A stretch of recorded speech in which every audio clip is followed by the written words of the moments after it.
For your introduction. In fact, Tommaso and Pierluigi together pretty much covered the main points of my presentation. So, well, I will still try to be interesting. If I can get the pointer. The pointer is the yes. Oh, there is a pointer. I hope you will be able to work with it. Yes, me too. It's very complicated.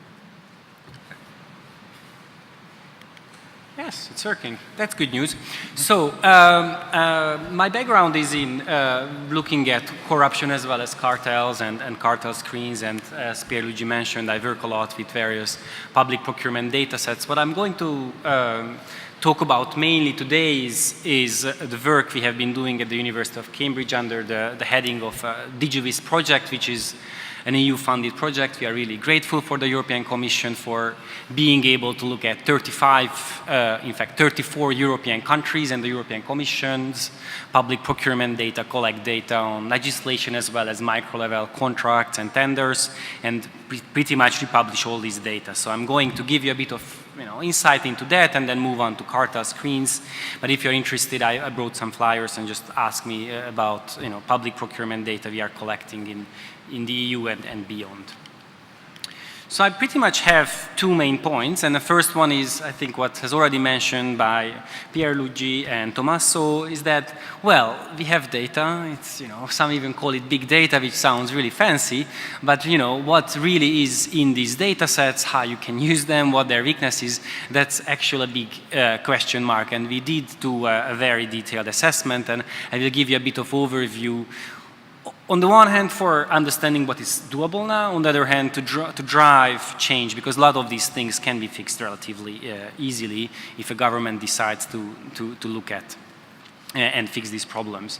And a second point, and that will go a little bit towards what Francesco will talk about, but really only briefly, I will look at a couple of collusion risk indicators and also think about in a structured way how you can tailor them to particular context, and we'll give you one example from Sweden and a more recent example from Peru, from work we have been doing with the World Bank there.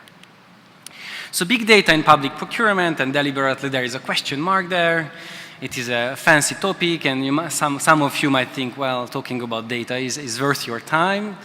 Well, I might not have convinced you by the end of this presentation, but just give you a little example, because data is not just important for analytics and screening, but actually the basic data integrity is important for companies.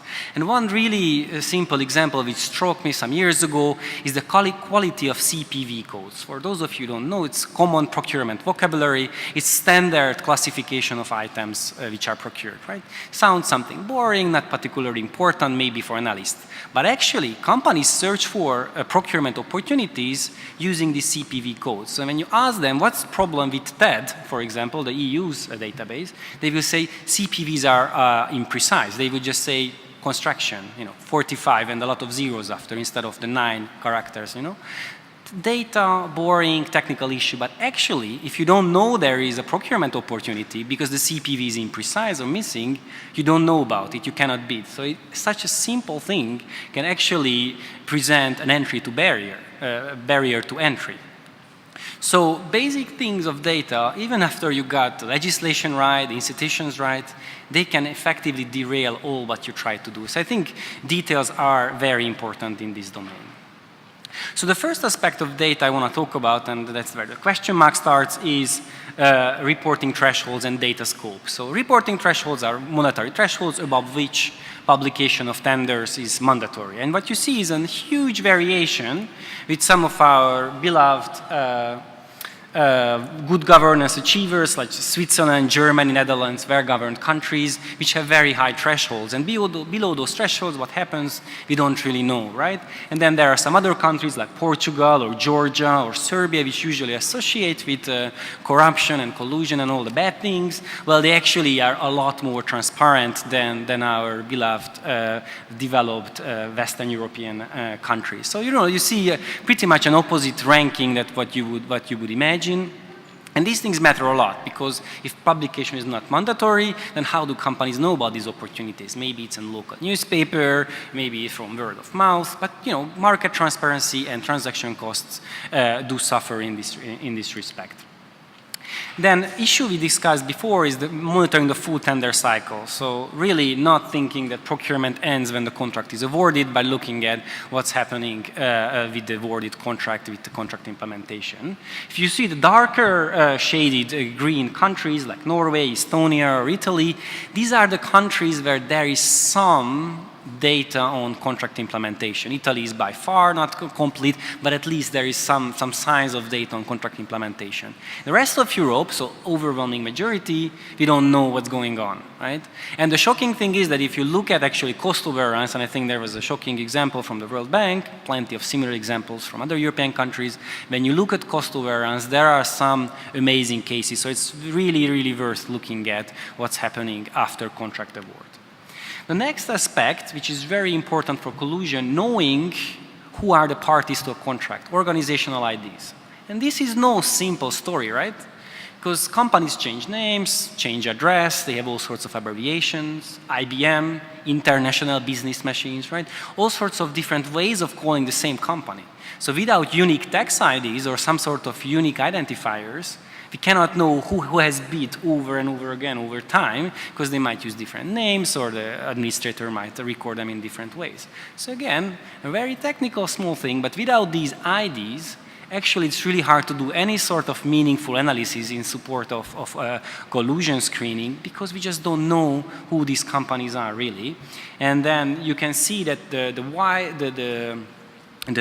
bright green ones, those countries which have zero IDs, only text for company names, and a few countries like Sweden, Ireland, or Italy, which provide IDs both for bidders as well as for buyers. The next aspect is about something which we find really important for collusion screens and cartel screens, is about bidder information. Not just knowing the winning bidder, but who are the losing bidders as well. And again, the story is that the overwhelming majority of European countries don't publish any data on the losers. Few exceptions: Sweden, Hungary, Bulgaria, and Georgia. So for the rest, yes, it's an interesting question, would be good to know, but we don't. And then I want to underline that all the data we expect from governments to publish exists somewhere on paper, either in the archives of the buyers themselves or some electronic records on paper, whatever. So this data is just not centralized. It's collected but not centralized, which is kind of the most shocking part of all this, that the data exists and we cannot use it. Companies cannot use it when they make their bidding decisions.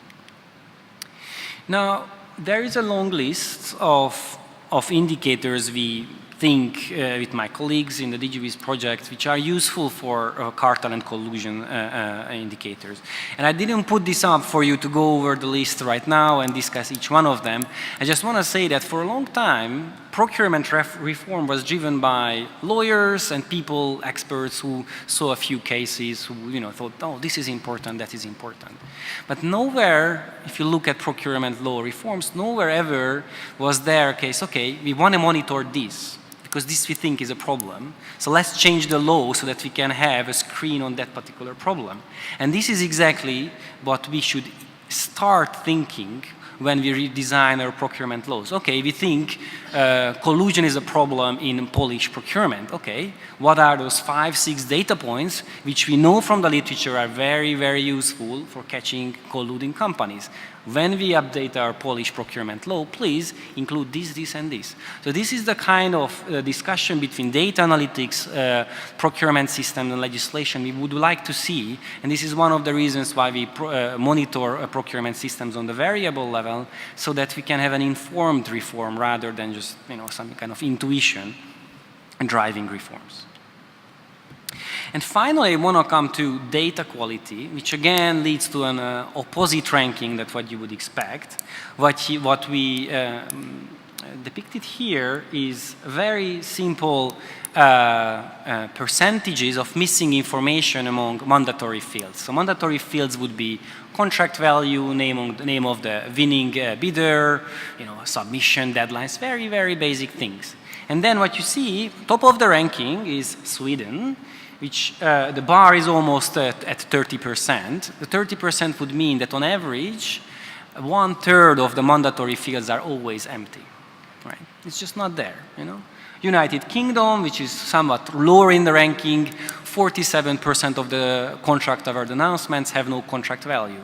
I mean, how the hell do you want to monitor contracting markets if you have basically no information on the prices in half of the cases?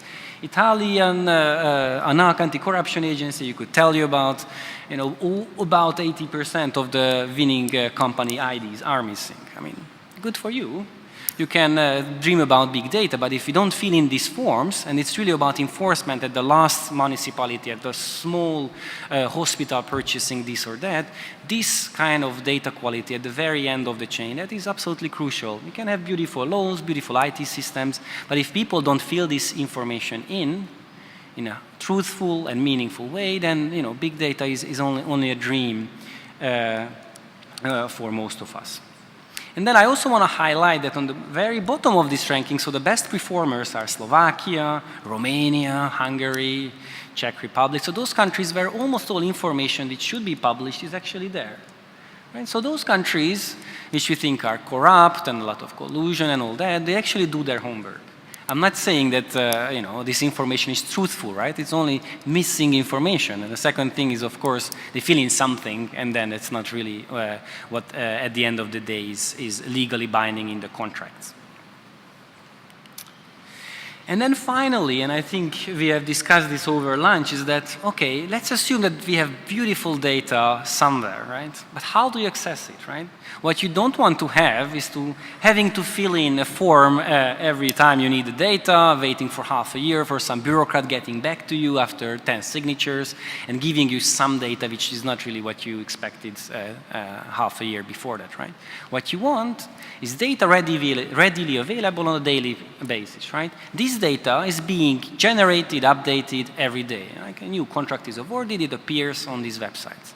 So what you want is machine-readable data, which can be downloaded, real time pretty much. And then this again is Alice's dream in Europe, because we have Poland, the UK and Belgium where data is machine readable and readily downloadable. And beautiful news is that Poland in the meantime stopped doing this like 2 months ago. So that's it about progress and the march of transparency. We do hope that more countries will embark on this path, but the point is, if there is data, why not make it available, right? Why not make it available readily for competition authorities, NGOs, so on and so forth? I understand the bureaucratic logic behind it, but often these data sets just sit somewhere and no one really analyzes them. So please, if you have any chance influencing your governments, I think this is a very, very basic learning point for us. And then one of the things we are doing, which is pretty much public service, is downloading the data which is on the websites, putting it in a structured format with proper documentation, description of variables, so on and so forth, and allowing people to download it, okay? So instead of going to ANAC, asking, and waiting for half a year, we're getting the data, we write an algorithm which goes through all the websites and downloads the data, and then, you can download all this data from the DigiVist website. So we have some data sets available already, but most of the data will be published in September this year. So we will have something like 20 to 24 countries covering most of Europe with solid data sets which you can download and use, play with it anytime. Good. So I move on to my second point, and I will be much briefer on this because Francesco has a lot more interesting things to tell than me. But I will focus a little bit on the process of building indicators, testing them, tailoring them, because we know a lot, and so even if I might have scared you, there are some countries with really good data. So then there is a question how to match what we know from various case studies, various academic papers, to the data sets we have at hand, which are, even the best worlds of all, they're fairly messy, and there is still considerable error in them. So the first thing you have to understand, cartels are diverse. I think Pierluigi mentioned this, and we have to appreciate this fact. We have to appreciate this fact Because some cartel screens will tell you there is no cartel, because that type of cartel is not present. But they will tell you big red letters, there is cartel, which is done in a different way. So tailoring your indicators to the type of different cartels, the different types of cartel behavior is absolutely crucial if you want to have a meaningful screening framework. So the first question you might want to ask is that how is collusion done? What are the techniques of collusion? And there are three very, very basic ways. Companies can withhold bids. Now you bid, now I bid, and I don't compete against you, right? It's very visible, right? Because suddenly the number of companies competing drops. But then you can have non-competing, non-competitive bidding, right? So we pretend that there is competition. I submit a bid which is artificially high price, or I insert a number of administrative errors to make sure that I will be excluded, right? And finally, we can pool our bids. We can bid jointly and pretend that everything is all right. Okay, so these are these three very basic ways of doing collusion. Then somehow the proceeds of collusion or cartel have to be shared somehow, right? One typical case is subcontracting. So you keep on winning over and over again, and then I will become your subcontractor all the time. If bidding is joint, like a consortium, then we can make sure that within the consortium we somehow share rents. And in the case of coordinated bidding, this is actually a bit more complicated, right? We have to agree that who is winning in which sequence, but we also have to agree that who is winning how much, so that company A is not winning 2 times more than the rest of the cartel, right? So then you have to coordinate bidding. And then there is, of course, the old-fashioned way, just money in a suitcase, right? That's the hardest to track, but certainly there are cases where money is just shared in a very informal way.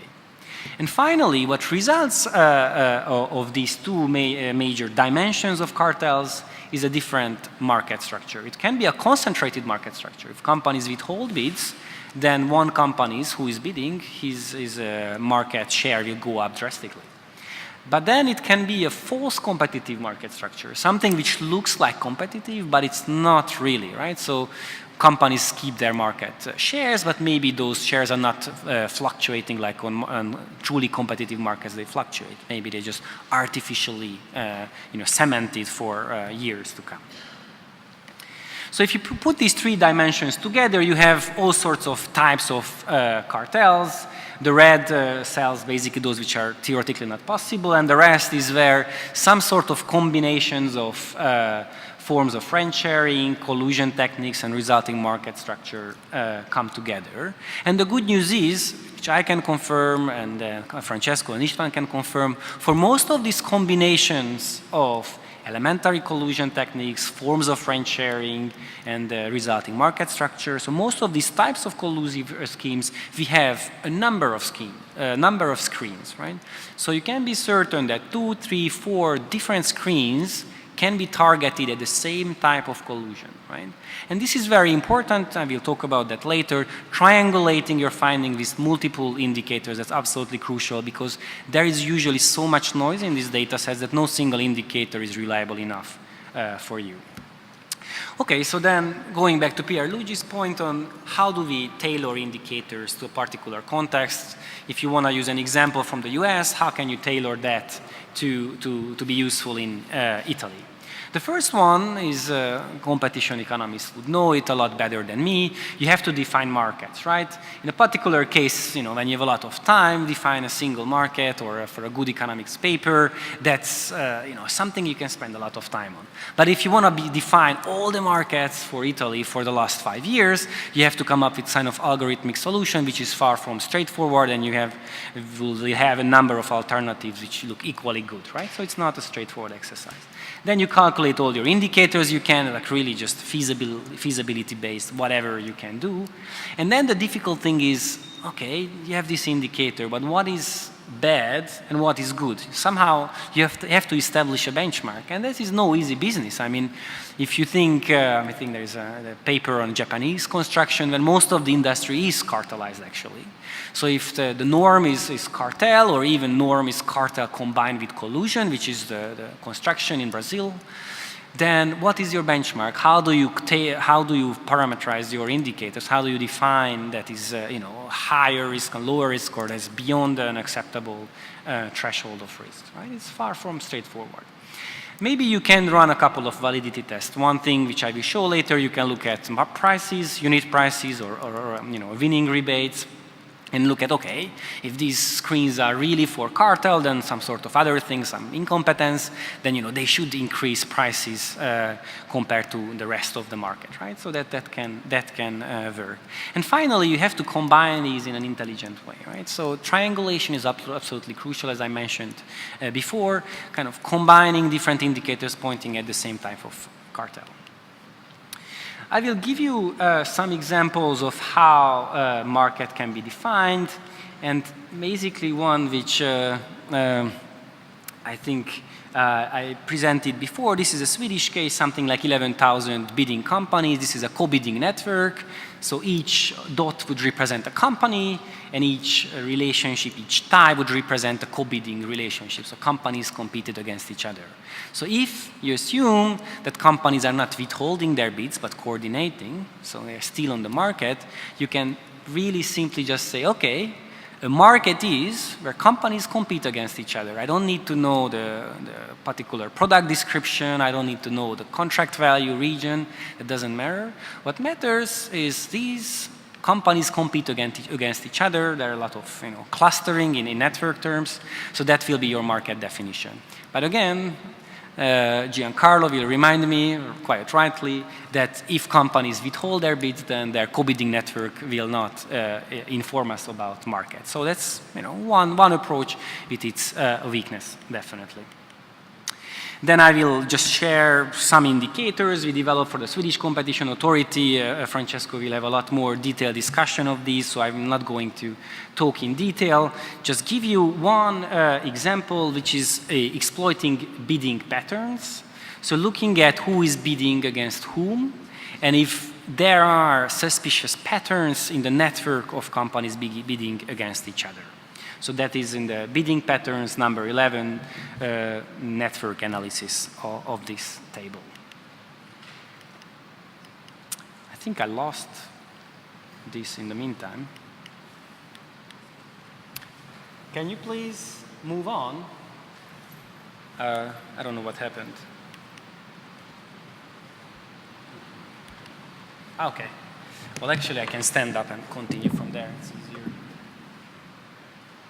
Good. So one of the examples of what we did for the Swedish Competition Authority, we looked at company profitability, and I know that profitability is not necessarily the best guide for establishing validity of indicators. Prices, especially unit prices, are a lot more reliable. This is what we have done for the World Bank and the Peruvian government on Peruvian data. But basically the idea is if you have information on company profitability, if you have information on prices, then you can have a really basic validity test of your indicators. So here is the example from Sweden, which is an unknown market because it's under investigation right now. So basically what we simply did, we plotted companies competing against each other, with each dot representing a bidding company, again each tie representing a co-bidding relationship. Companies bid against each other. 3 minutes. And then the size of the dots represents how much money a company has won, and the thickness of the tie represents how many times they co-bid with each other, okay? So the big green companies in the middle, they are the dominant players on the market. And the reason why they are depicted in green is because they have a particular network position, which we call cut point position, which means if they are removed from the network, then the rest of the network would become disconnected. So in this particular case, you remove this company, then this green would be disconnected from the network. So what does this mean? That this big green company in the cut point position is bidding with a lot of companies, but there are a big number of tenders that there are competitors which only bid with that particular company, right? In addition, these companies are very, very tiny, which means they never won. So you might wonder, okay, are they just putting in losing bids? Because they never win, they only bid with one company. and still on the market, right? So this is a suspicious pattern, which again, and that's I want to highlight triangulation, it might be a lot of things. These might be local markets, it might be just really trial and error companies coming in, okay? So it's just a suspicion. But then because this is big data, you have 2, 3 additional indicators, you can try your data. And one thing we did in this particular case, we looked at the high-risk tenders, so tenders of that big green companies, and they seem to have a lot smaller relative price range. So companies' bidding prices were a lot more compressed, closer to each other. In addition, the big green dots, those two, they tended to have a lot higher profitability than the rest of the market, so 11% versus 3%.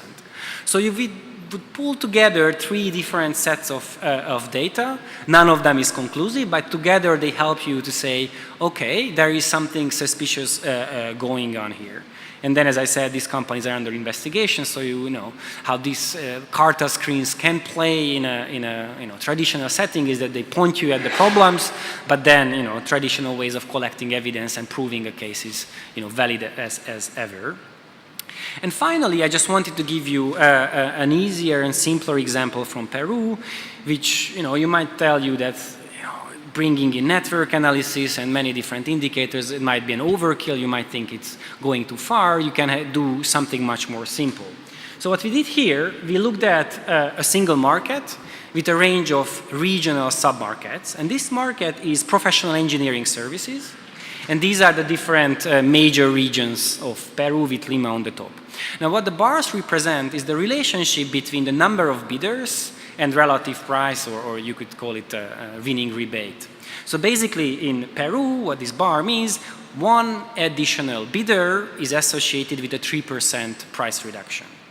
And what we did here, we plotted those regional submarkets, that the relationship between number of bidders and prices is insignificant or very, very small. And this is exactly what you would expect from collusive markets, even though there is more or less companies' prices don't move, right? So those markets, those regional submarkets, those which we can call as high-risk markets. Thank you very much for the attention.